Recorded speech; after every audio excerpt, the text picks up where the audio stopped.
was living a lie. In the darkness, I was scared of the light. With no direction, I was running away. I'd step outside, enjoy the ride. Enjoy the ride.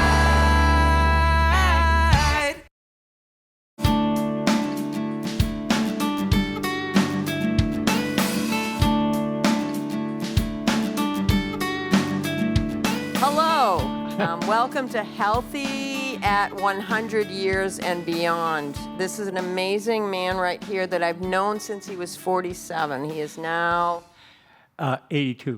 Doyal VanGelder. So here's my relationship with Doyal. Came to house church one day, sat next to him, and he starts telling me that if I drink water, how much my body? Yeah, half your body weight in ounces of water every day. Okay. Half your body weight in ounces per day. Now, I weigh about 125. I asked him, I have to drink 50 pounds of water. He's 50 like, ounces. 50 ounces of water. Yeah, I got that a little bit confused. So I'm like, that's a lot of water. But half your body weight, you will add how many years to your life? Well, that will add at least 10. That'll add at least 10 water every day. Half your body weight in ounces, not in pounds. Okay. Anyway, he told me this, and then he started explaining how he became the heavyweight champion of his age group. I'm exaggerating just a little bit, but from what I understand, Doyal VanGelder, he's a pastor. He has master's degrees, doctorate degrees, and he actually had a certain infection where he was about 80 years old, right? No, that was at 78 then. 70? Yes, just I think 70, 77 probably. 77 years old, and he had to go to a nursing home for over 30 days. And he saw people at this nursing home in wheelchairs and in walkers and with canes, and he said to himself, I am not going to leave like that. And he actually, while he was there, spent his time reading over 70 books, now it's been 80, on health, on food, on exercise, and so he became an expert in this. And one of the things I learned, aside from the water that's so important, is also the fact that you can always increase your muscle. With age, your muscles will always get stronger. And that's why I'm presenting Doyal. He's going to talk from now on because he has so many amazing things to say. But this is called Healthy at 100 Years and Beyond. I'm gonna ask him some questions because I want to make sure I get the information right. But without further ado, Pastor Doyal VanGelder. Well, I get a privilege tomorrow. I get to preach at the house tomorrow, so that's a kind of a fun thing for me to do. And Jamie my son is a senior pastor here. Anyway, every once in a while I get that privilege, and this was not necessarily a good weekend, but I don't turn him down. If he says you get to do it, I go for it. But anyway, one of these two stories I'll tell tomorrow. I don't know which one yet, but anyway, there's this Indian chief, and he was getting old, and he didn't know what was ahead for his tribe, and he was really concerned about them. So he went to a seer, to find out what's ahead for his tribe. And the seer looked into the future, and he said, "Well, I see two things, and one's really good, and one's really bad." And the chief said, "Well, tell me the bad thing first. That way the good thing will cheer me up." And he said, "Okay, the bad thing is a famine is coming, and your tribe will only have buffalo chips to eat." And the chief said, "Oh, no, that's terrible. Quick, tell me the good news." And the guy said, "The good news is there'll be plenty of it."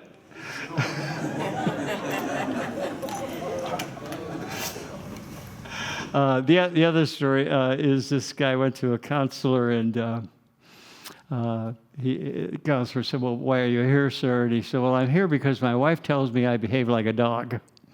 And the counselor said, "Oh my!" He said, "How long has this been going on?" He said, "Ever since I was a puppy." And then the counselor said, "Well, get up on the couch. This is rather confusing. We'll talk about it." He said, "I'm not allowed on the couch." Anyway, if you want to go to your notebooks, we can go to the first page, and I'll start just talking about some of this. And I do have my testimony here.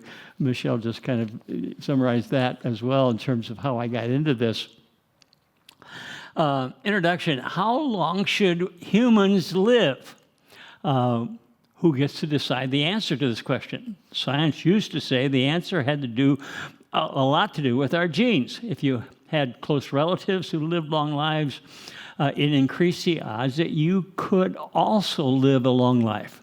But the research now has started to move away from the focus on one's relatives and onto our beliefs and our behaviors. Truth is that science has now shown that we can do a lot to expand both our lifespans, our health spans, and our happiness spans. The Bible actually teaches that God's plan for human lifespan after the fall was 120 years. Genesis 6:3 will quote that a little later on, and Deuteronomy 34:7. And the Lord said, "My spirit will not always tend with man, for he is mortal. His days will be 120 years." And then Deuteronomy 34:7. And Moses was 120 when he died. His eyes were still bright. His body was still strong.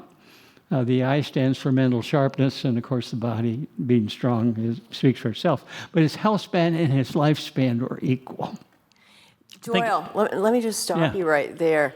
It's our beliefs and our behaviors. This is just so key to what Doyle does, because why our beliefs in our senior years, when we turn 64, is we retire, right? We want to go to play golf. We want to get out of that workforce as fast as possible. And why don't you explain, because you've explained it to me, that there's 3 seasons in life, and and that's it. And that last season is not the season that we need to be believing in, okay? We can't believe that, okay, I can't wait to be old. I've told a couple of people this. I'm like, first of all, I'm working out with Doyle right now. I'm doing his program. And when I say, my sister goes, "Oh, you're working out? That's great." And I go, "Yeah, I'm working out with an 82-year-old. And she's going, "Yeah, you're working out with an 82-year-old? She's laughing. But I'm just, that third phase of our life has to be thinking a little bit differently. When I say to my sister something like, we can live till 120, ask anybody. They'll say, I don't want to live till 120, right? Anybody I've said we could do that. I don't want to live to 120, because it's our beliefs and our thinking. So tell them about the third season in life. Yeah, actually, it's in the notes, and we'll get to it. But there are four seasons, or 4 I just call them stages to life. And the first is where you're born into the world, and it's a receiving stage. You're going to receive nutrition, you receive love, you receive all these things. And the second stage becomes a learning stage, where you go to school and you pick up skill and ability and things. And the third stage becomes then your work stage, your career stage, your things that you do, and you accomplish things, and that has great meaning to it. But the fourth stage is supposed to be a giving stage, when you have accumulated life's wisdom, and now you have something to share and to offer and to make a difference, for your generations that are coming. And I think the fourth stage can be, if you think about it correctly, can be the most exciting of all, because you get to help really make a difference and change the planet. But most people, when they reach that stage, they decided to give up, or they lose it. They don't sow in and move into purpose. And one of the keys to longevity is developing purpose. Part of mine is how can I help people to to begin to look at that fourth stage of their life, that last stage, and really leverage it to make a difference. And it can be, I believe, the most happy as well as the most fulfilling time of one's life if it's handled correctly. Yeah, I mean, it's like we're not on our way out, put it that way. We're not, end of life doesn't begin at 64 when you're retirement age. I'm going to be 64. I'm dating myself. Yes, I'm going to be 64 in November 5th. So, you're as young as you feel, and I have so much energy. And I owe it all to Doyal. Well, I owe a lot of it to Doyal. The mindset. I was getting a little kind of down. Not down, but I don't have much more to, Family Innocence. It's a nonprofit dedicated to keeping families out of court. I have so much more left to do since 2011 when we founded this organization. And I'm thinking, I don't have enough time. I could do so much. And then sometimes you go back into thinking, well, maybe I'll just, leave it alone, or somebody else will take it over, something like that. So with Doyal's mindset, you start to think that this is a beginning, not an ending. Yeah, it can be a beginning of really something very significant. What would happen if at 80 years old you were thinking, okay, how do I take my first 80 years, and leverage them to really make a difference the next 40 years?